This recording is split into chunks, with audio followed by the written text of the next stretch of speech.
Hello guys, today we will discuss about an important numerical which is one of the favorite question of NTA and CBSE also। और इसको कई बार पूछा गया है JEE mains में, NEET में और इवन CBSE बोर्ड में। देखिए कौन सा numerical है अपने पास। ये बेटा क्वेश्चन है कि कंसेंट्रिक मेटेलिक शेल हैं ए बी और सी। इसके अंदर आपको जो पॉइंट्स शो किए गए हैं ए बी और सी जो हैं स्फेयर हैं, इसके अंदर आपको ये पॉइंट दिए गए हैं। पॉइंट नंबर 1 जो ए की सरफेस पर है, पॉइंट नंबर 2 जो बी की सरफेस पर है, पॉइंट नंबर 3 जो सी की सरफेस पर है। इन तीनों पॉइंट के ऊपर बेटा आपको पोटेंशियल बताने हैं और इनकी आपको चार्ज डेंसिटी दी हुई है सिग्मा की फॉर्म में। ए के ऊपर charge density plus sigma, B के ऊपर माइनस सिग्मा और सी के ऊपर प्लस सिग्मा है। तो ये आपको सिग्मा की फॉर्म में दिए हुए हैं। अब आपको मैंने क्लास में ये बताया था कि किसी भी कंडक्टिंग स्फीयर के लिए जो आउटसाइड पॉइंट होता है उसका जो फॉर्मूला होता है के क्यू बाई स्मॉल आर होता है, और इनसाइड पॉइंट या सरफेस पॉइंट दोनों के ऊपर पोटेंशियल का फॉर्मूला सेम रहता है, जिसकी वैल्यू होती है के क्यू अपॉन कैपिटल आर होती है। यहाँ कैपिटल आर स्फीयर की रेडियस है और स्मॉल आर सेंटर से पॉइंट की डिस्टेंस होती है। लेकिन बच्चों इसको अगर सिग्मा की फॉर्म में चेंज करें तब इस फॉर्मूले को हमने ऐसे बनाया था सिग्मा की फॉर्म में कि आउटसाइड वाला फॉर्मूला तो sigma r square upon epsilon not into में स्मॉल आर, और सरफेस या इनसाइड पॉइंट के लिए फॉर्मूला था sigma r upon epsilon not. तो क्योंकि यहाँ हमें चार्ज डेंसिटी दी हुई है सिग्मा की फॉर्म में, तो यहाँ हम सिग्मा वाला फॉर्मूला यूज करेंगे। अब हमें फाइंड क्या करना है बताओ। V1 यानी कि 1 पॉइंट के ऊपर पोटेंशियल, लेकिन 3 स्फीयर हैं अपने पास, तो स्फीयर ए के कारण, बी के कारण और सी के कारण। तो पहले अपने स्फीयर ए के कारण, ए के कारण 1 नंबर पॉइंट कहाँ है बताओ, सरफेस पर है ना। तो सरफेस का फॉर्मूला लेंगे। सरफेस का फॉर्मूला क्या है, sigma r upon epsilon not. बस आर की जगह पे रेडियस आएगी स्मॉल ए, क्योंकि स्फीयर ए की रेडियस क्या है, स्मॉल ए है।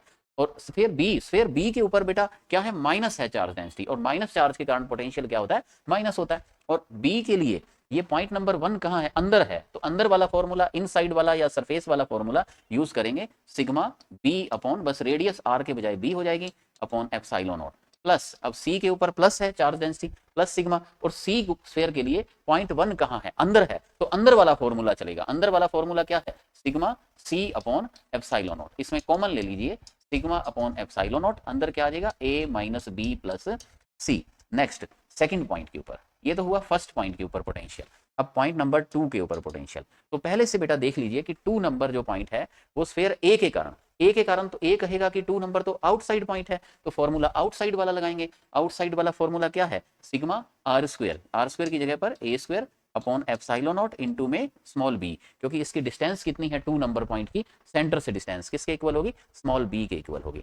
अब देखो 2 नंबर पॉइंट स्फीयर बी के लिए, बी कहेगा ये तो मेरी सरफेस पर है, सरफेसियल पॉइंट है, तो सरफेस वाला फॉर्मूला चलेगा, लेकिन माइनस में, क्योंकि उसकी चार्ज डेंसिटी माइनस सिग्मा है, तो minus sigma b upon epsilon naught plus. अब स्फीयर सी, सी कहेगा कि सेकंड पॉइंट तो मेरे लिए इनसाइड पॉइंट है, तो इनसाइड वाला फॉर्मूला, इनसाइड वाला फॉर्मूला और सरफेस का फॉर्मूला सेम ही होता है, तो sigma c upon epsilon not. इसमें कॉमन आ जाएगा sigma upon epsilon nought in bracket a square by b minus b plus सी।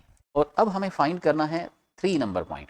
तो 3 नंबर पॉइंट बेटा क्या है, आउटर सरफेस पर है सी की। पर अब स्फीयर 1 के लिए देखें, तो 1 के लिए या ए के लिए, ए स्फीयर के लिए तो ये क्या होगा, आउटसाइड पॉइंट होगा। तो ए के लिए आउटसाइड वाला फॉर्मूला लिखिए, रेडियस ए की ले लीजिए और डिस्टेंस सेंटर से उसकी कितनी हो जाएगी, सी माइनस, क्योंकि चार्ज डेंसिटी माइनस में है। और बी स्फीयर के लिए भी आउटसाइड पॉइंट है, तो आउटसाइड वाला फॉर्मूला लिखिए, sigma b square upon epsilon not into distance c ही है सेंटर की, प्लस अब लिखिए थर्ड स्फीयर। थर्ड स्फीयर कौन सा है बेटा बताओ, सी। सी के लिए जो 3 नंबर पॉइंट है वो कहाँ पर है, उसकी सरफेस पर है, तो सरफेस वाला फॉर्मूला चलेगा, सिग्मा सी अपॉन में एप्सिलॉन नॉट, फिर इसमें कॉमन आ जाएगा सिग्मा अपॉन एप्सिलॉन नॉट, अंदर क्या बचेगा, a square by c minus b square by c plus c, ये बच जाएगा। तो इस तरह बेटा आप तीनों ही पॉइंट के ऊपर 1 2 3 के ऊपर पोटेंशियल बता सकते हो। तो एक ऐसा न्यूमेरिकल था जिसमें हमने आपको तीनों पॉइंट के पोटेंशियल बताए हैं। तो इसमें अलग अलग जब ये आया था तो कोई एक ही पॉइंट के बारे में इसमें पूछा गया था। तो आपको बच्चों बस ये ध्यान रखना है कि 1 नंबर जो पॉइंट है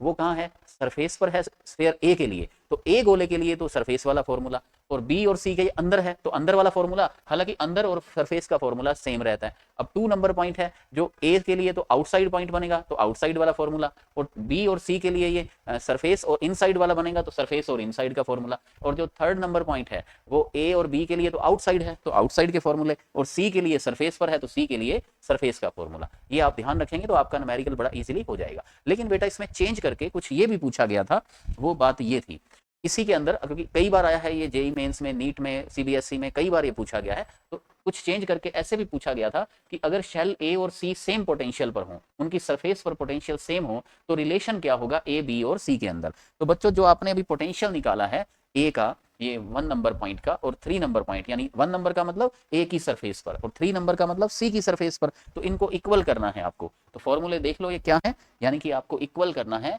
ए का पोटेंशियल और सी का पोटेंशियल। ये क्वेश्चन में आपको कंडीशन दे रखी है कि अगर ये पोटेंशियल सेम होते तो इनमें रिलेशन क्या होता, रेडियस में sigma upon epsilon nought a minus b plus c, और वी सी की वैल्यू क्या है, देखो sigma upon epsilon nought a square by c minus b square by c plus c. देख लीजिए, इसको चेक कर लीजिए, a square by c minus b square by c plus c, और sigma by epsilon nought a minus b plus C.